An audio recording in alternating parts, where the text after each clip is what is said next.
কোনো ব্যক্তিকে যদি আল্লাহ পাক অনেক সুন্দর কণ্ঠের অধিকারী বানায়,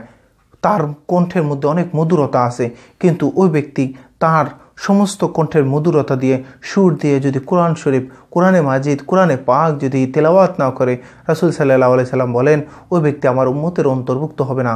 কারণ প্রত্যেক মানুষকে আল্লাহ পাক ওই সুন্দর মধুরতম কণ্ঠর কোরআনের তেলাওয়াত করার মতো ওই মধুর কণ্ঠটা দেওয়ায় না।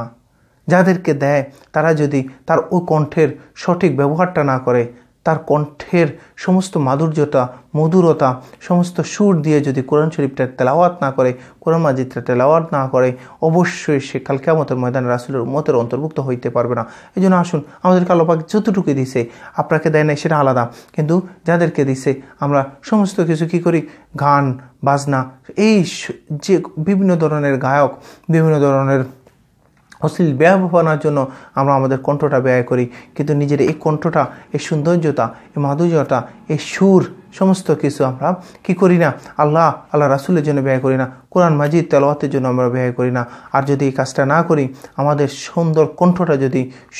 কণ্ঠের সুর, মাধুর্যতা যদি আমরা কোরআন মাজিদ তেলাওয়াতের ক্ষেত্রে